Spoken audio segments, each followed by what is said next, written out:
Do you feel like you're doing everything right with your podcast? You're showing up, you're publishing consistently, you're following the rules. You may have even implemented a few things that you learned from me, but the results just aren't there. And if we're being honest, you're starting to think about burying your podcast in the pod fade graveyard, alongside more than 3.5 million other shows that have given up. Well, don't do that just yet, because I've got news. If your podcast is not growing like you want it to, and if it's not bringing you as much business as you want it to, you probably have one of 7 hidden podcast growth problems. I call them the 7 deadly sins of podcasting, and the only reason they're deadly is because they're silent. That's right, they're silent, but deadly. And they're quietly sabotaging your show's growth and sucking time and money away from you and your business. So, what say we bring them out into the light and fix them once and for all? This is Grow the Show, the podcast that grows your podcast. My name is Kevin. I am your podcast growth coach, and I'm here to help you turn your show into an audience-growing, client-converting machine. And today on the show, we are asking the tough question, which is, why the heck isn't your podcast growing?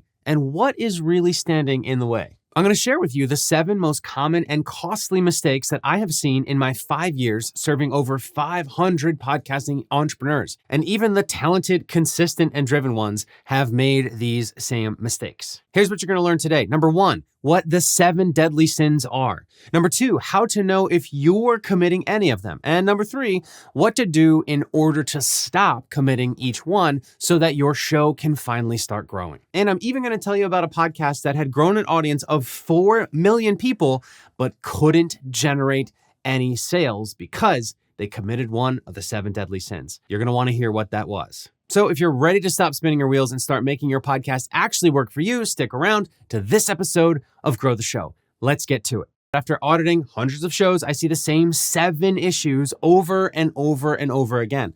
Sometimes a podcast has one of these 7 issues, sometimes it's a few of them, but until they're fixed, no amount of marketing, content, effort, or money is going to move the needle. All right, so let's dive into the 7 deadly sins of podcasting and start with sin number 1. Now, this is the sin that I think is actually the most common and is probably the one that you are most likely committing.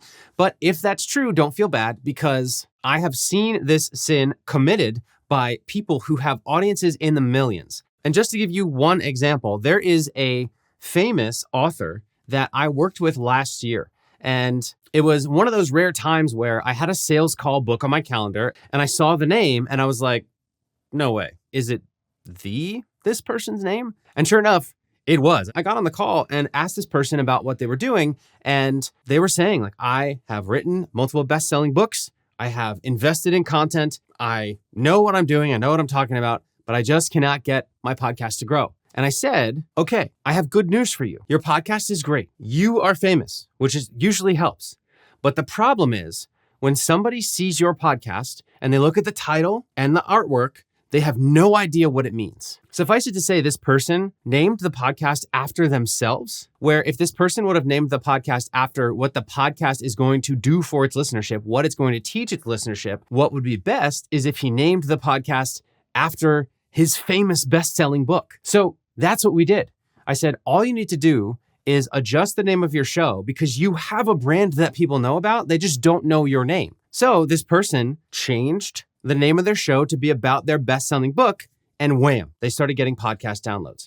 Now, what's funny is later on that same year, the same thing happened to me again, where I had another big name, book time on my calendar. And again, I was like, no way, is this really them? Oh my gosh, it really was. And this person had a similar problem where he came to me, he got on the call, he said, I speak on stages all the time. I've spoken next to Tony Robbins. I already have an audience in the tens of thousands. Why don't I have any podcast downloads? And I said, well, look at the name of your show. Whether or not somebody already knows who you are, they have no idea what your show name means. It is too vague. It means nothing. But he recently published a best-selling book that is about managing your finances. So I said, that book had an incredible name. And the reason why the name was incredible is because it was clear. So let's name the show that name, and your show will be easier to grow because people will understand what it's about before they press play. Now, it's a total coincidence that in both of these cases, I was dealing with people who already have a large audience. So the lesson is not write a best-selling book and name a podcast after that book. The lesson is this: name your podcast like you would name a book. So both of these entrepreneurs who are really smart, unbelievable marketers looked around, they saw other podcasts that are horribly named, and they did the same thing for themselves.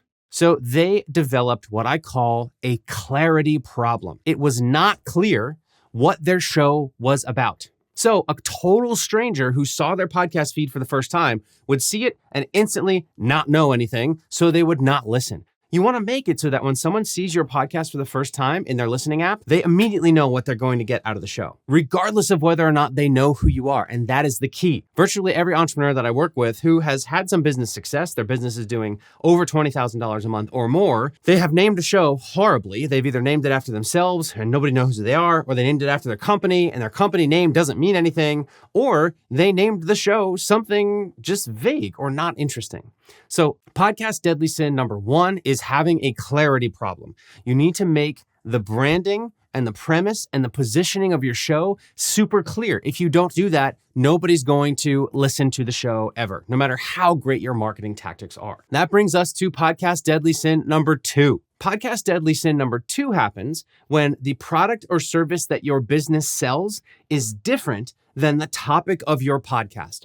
We call that the straight line problem. Nobody is immune to the straight line problem, and take it from massive podcaster Tom Bilyeu, who recently publicly talked about how he had built an audience of over 4 million people with impact theory, and he did that while he was building a video game product and a comic book product. His show, Impact Theory, was about personal development and mindset. When the time came for him to sell his comic books and his video games, he couldn't get anybody in his audience of 4 million people to buy that stuff. He had what he coined a straight line problem. If you can't draw a straight line between what your podcast talks about and what your product or service delivers, the people who listen to your podcast are not going to buy your product or service. There's a few reasons behind this. The avatar of your podcast is going to be built based on what listeners get out of your show. What does it do for them? What does it provide for them? So for a mindset show, it provides mindset. It provides helping you change your beliefs. It provides motivation, things like that. Comic books and video games provide entertainment. So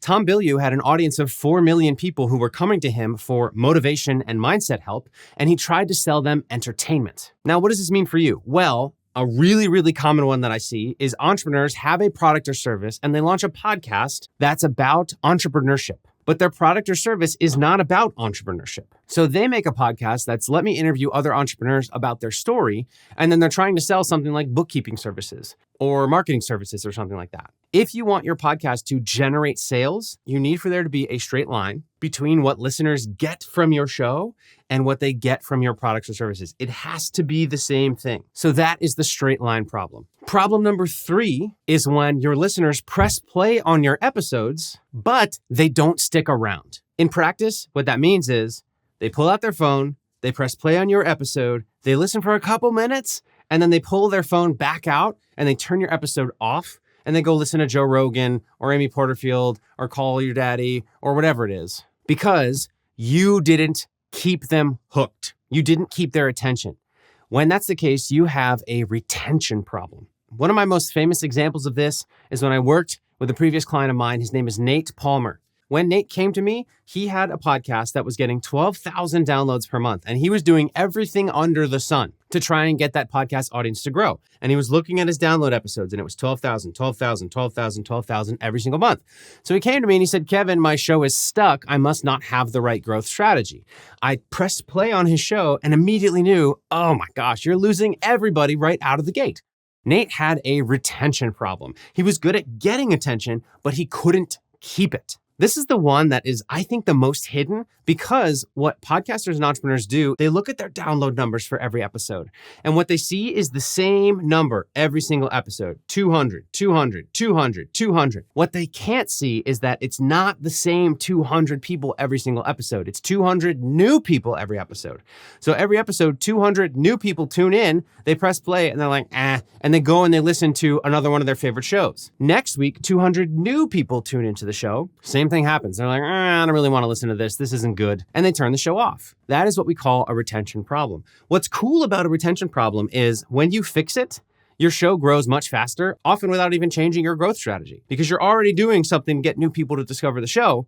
But what you're not doing is getting people to stick around. The number one thing to check if you have a retention problem is your completion rates. You can check it in Apple Podcasts. It's a percentage number. If your completion rates are below 65% per episode, that means you are losing people. And you need to either fix your episode intros, which is usually the biggest culprit, or you just need to do a better job of staying on topic, making a promise at the beginning of your episode, and keeping that promise. In Nate's case, it was an intro. He had really bad intros to his episodes. I showed him how to introduce his episodes in literally 30 to 60 seconds in a way that hooks the listener in. And within 3 months, without changing his growth strategy, his show tripled to 36,000 downloads per month, because he had fixed his retention problem, and that was the only deadly sin that he was committing. Once he stopped committing it, bam, his show exploded. Podcast deadly sin number 4, specifically for business owners, is when your podcast is like floating out on an island somewhere.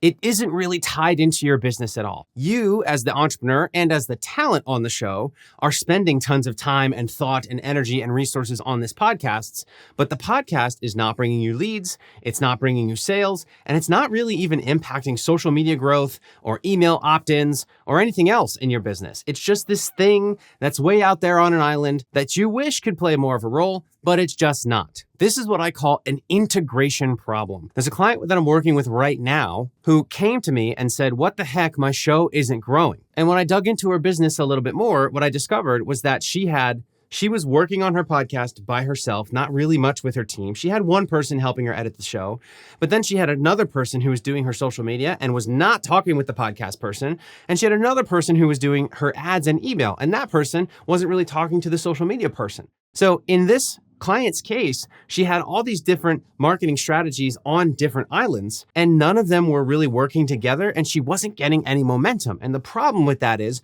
she's spending resources on all of them, and none of them are bringing an ROI. Now, the good news about that is, in a case like that, all you have to do is bring them together and they start driving and fueling each other. The podcast starts getting you email opt-ins. Your email list starts listening to your podcast. Your social media starts bringing email opt-ins and podcast listeners. And all three of those things start funneling leads into your funnels and your sales process. So really warm fans and your audience begin to buy your stuff. But if these things are siloed out all by themselves and you don't have a cohesive strategy behind all of your content marketing, then your podcast out on that island is going to starve to death. And once again, you are going to bury it in the graveyard of podcasts that have pod fade because you won't be able to justify the time and the cost. If that is you, simply bring your podcast more into the business. Be sure that you are making calls to action on your podcast that tell people about your products or services. Side note, if you're a business owner who's doing over 20K per month and you would like to bring me in to help you refine your podcast, better integrate it into your content marketing system, and build you an audience of buyers, click the link in the description and you and I can chat and I can outline for you what that looks like. Back to the show. If you're not doing something like that, where your products and services are integrated with your content, then, like I said before, your content is just going to wither and die on the vine, and you will have given up saying, yeah, I don't really think podcasting for me. But deep down, you know it was for you. You just never figured it out. Podcast deadly sin number 5 happens when your podcast only interviews guests, and you,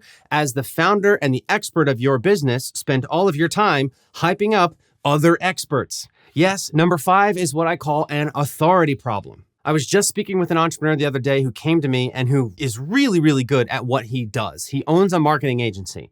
We talked about his podcast and we talked about how he just has not gotten clients from his show. He's gotten downloads and he's gotten audience, but he has not gotten any sales. I listened to his show, and what I discovered was that the show was not structured in a way where he can shine as the expert and he can share what he knows so he can build trust with the listener. Instead, 2 things were happening. Number 1, he was interviewing other people and building trust with the guests. So the listeners listen and they're like, wow, this guest is really good. I should buy from this guest. But he also was kind of aware of the fact that he wanted to have some authority with his listeners. So he was also like trying to interject his opinion while he was asking the guests questions. And it just got weird, right? Because you don't bring a guest on so that they can prompt you to say what you know. You bring a guest on to have a conversation and ask them questions. So this person that I was talking to has an authority problem. And the people who listen to his show do not see him as an authority. They see his guests as the authority. Now, I'm not saying you should never interview guests. Guests are fantastic. They are a great strategy. They can grow your show if you do it the right way. They're not going to share with their audience, but they can, if you play your cards right, help you grow your audience. But above all else, it's great networking. And also, it can be a good listener experience for them to learn from other people. But if your show is there to drive business to your business, you must, at least 50% of the time, maybe a little less, but at least part of the time, be publishing solo monologue episodes. Or if you don't want to do solo, have a co-host. But in either case, it's you sharing your opinion and sharing what you know. When you do it this way, you build authority with your listeners. They start to understand who you are, what you know, and how you can help them. And that is when they want to buy from you or hire your service or buy your course or whatever it might be. So if you're an entrepreneur who has only guests on your show and you've gotten some audience but never any sales, you probably have an authority problem. Podcast deadly sin number 6 happens when the only way you leverage your podcast on social media is posting clips. This is what I call a repurposing problem. You have a repurposing problem when you spend an hour or more recording a podcast episode, and the only way that that podcast episode is leveraged on other platforms or via email is by using AI to chop up clips. Now, I get the attraction with the AI clips because in your head, you're like, this is great. I can record a podcast and I can simply fire up Opus Clip and it'll grab 20 clips and I can plaster those clips all over social media and the audience will ensue. But in practice, what you've experienced is that doesn't happen at all. You just have this social media account that's really not getting any views, definitely no engagement, no growth, and you just kind of feel stupid. Well, the reason that is because what you're doing there is kind of like if an author of a book was trying to drive book sales by going outside, ripping out page 176 and having somebody read just a random page out of their book. What are the odds that someone reads a random page that starts in the middle of a sentence and is like, this is really good. I want to read the book. I'm going to go to the bookstore right now and buy this book. No, they're going to be like, this kind of seems like it's maybe saying something interesting, but I got other things to do. That's what's happening on social media when you post a repurposed clip that's just lazily grabbed by AI. It's not a good social media post. And social media is freaking competitive right now. You're only going to get views if your stuff is good, even from the people who already follow you. It is a content meritocracy, which means you gotta post good stuff. Now, before you go and completely shut down everything that you're doing on social media, I would rather you post clips than nothing. Okay, so better clips than nothing. However, the reason why your audience is not growing on social media is because you're only posting clips. Clips work really well to retarget people. They only work if somebody already knows who you are and what you talk about. Because think about it, when you just drop somebody in the middle of a random conversation, they need context. They need to understand, what are these people talking about? What is the topic of this clip? What am I here to learn? So people who already follow you and are already familiar with you, they can do that. They can just be dropped in the middle of you talking and kind of get what it's about and get some massive value out of the clip. It might be a seriously good nugget. But for strangers who have no idea who you are or what you're talking about or who your guest is, it just doesn't work. You have to provide so much context. You have to do so much to hook their attention. And by the way, it's got to look good too. It can't be just two people on a Zoom call talking to each other. So this is why your repurposed clips aren't working on social media. If you want to eliminate the repurposing problem, what you want to do instead of repurposing clips, instead of repurposing footage, is repurpose the ideas that were shared on your podcast. What does that look like? Well, every single podcast episode you create has between 10 and 50 or more little atomic ideas, just one idea by itself. And that singular idea or story or tip or fact or whatever it might be would do great as its own little piece of social media content. So what you want to do is, instead of having AI extract clips from your podcast, have it extract the ideas, have it extract the frameworks, the stories, the hacks, the tools, the tips, the tricks. And if it lists it all out for you, you can take that list and use that list to create native social media content. That's posts that actually look like posts for that platform. So if you're on Instagram, it looks like the reels that people are posting. If you're on LinkedIn, it looks like a LinkedIn post. The good news is that AI has made it much easier for us to extract ideas rather than having a human have to listen through and figure out what it is. You can just give it to an AI and it can say, here's all the interesting stuff that you said. And you can be like, oh, let me make a post about that. Now, yes, it will require a little bit more work to create native social media content than just hitting go on Opus Clip.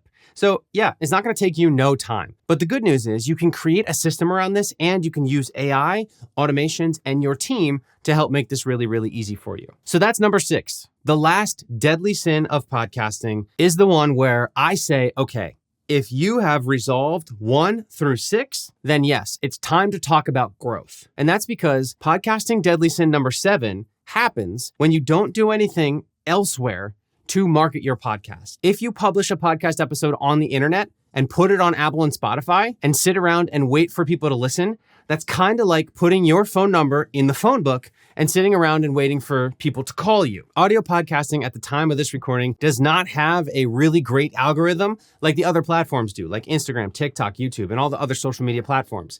When you post something on there, the algorithm does most of the dirty work for you of showing your stuff to the people who might be interested in it, if your stuff is good. But with podcasting, you could have recorded literally the greatest podcast episode that has ever been recorded. It'll make people laugh and cry and understand the meaning of life. But if all you do is put it on your RSS feed and make it available on Apple and Spotify, sadly, nobody will hear it and everybody will walk around for the rest of their lives not knowing the meaning of life. So when you have problem number 7, you have what's called a discovery problem.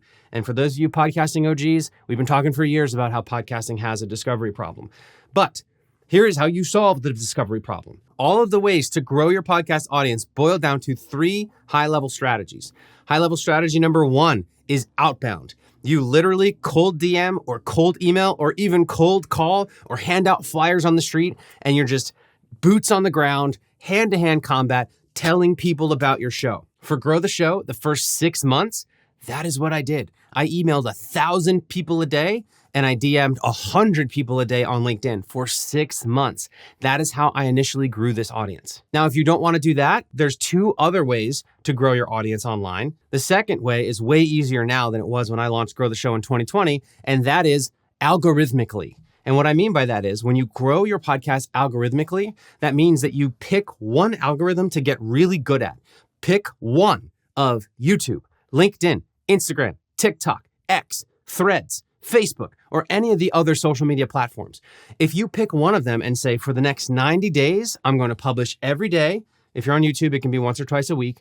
But for the next 90 days, my singular goal is to understand this algorithm and to achieve growth on this platform only, not all of the platforms. So if you are currently publishing on 7 platforms and you have no audience on all of them, cut 6 of them. Pick the one that's most interesting to you and get really good at it. And what's going to happen is your audience is going to grow. And once you have 100,000 followers or subscribers there, then all the other platforms are going to grow much more easily. So strategy number 2 is algorithmically. Strategy number 3 is collaboratively. What that means is people who have already gathered the audience that you want feature you. So the most common way to do that is podcast guesting, where you are a guest on other podcasts that have audience. Be careful. Everybody's guesting on shows that have no listenership and then saying it doesn't work. But you can also collaborate in other ways. You can do Instagram shout outs. You can do reels together. And if you think about it, collaborations are a tale as old as time. Think about Queen and David Bowie. Under pressure, baby. Collaboration. I guarantee you there are Queen fans who had never heard of David Bowie. And likewise, who are like, wow, this is actually pretty good. Collaborations are a great way to grow. So if you have a discovery problem and you've double checked that you're not committing sins 1 through 6, then choose one of outbound, pound the pavement, baby. Algorithmically, pick one, or collaboratively. Only collaborate with people who have a confirmed audience. If you do one of those things and focus on getting good at it, your audience will finally begin to grow. Okay, this was a lot. So what I want you to do right now is audit your podcast using the 7 deadly sins. Look at all 7 sins and ask yourself, are you committing any of these 7 deadly sins? Do you have one of these 7 hidden problems? You don't have to fix all of these problems today, but what you do have to do is understand whether or not you have them and work on fixing them. My goal for you here is that I can help you uncover these things so that you can finally understand why your show is stuck and hopefully, bit by bit, fix all of these problems so that you will finally see the audience growth and the revenue growth that you've been looking for. If you want my help diagnosing which of the 7 sins you are committing, you can click on the link in the description and we can book a call. Please, only business owners that are doing over 20K a month. If you're before that, keep watching the YouTube channel till you get there. And if you have any questions, leave a comment on YouTube or Spotify and I'll be happy to answer. All right, see you in the next one.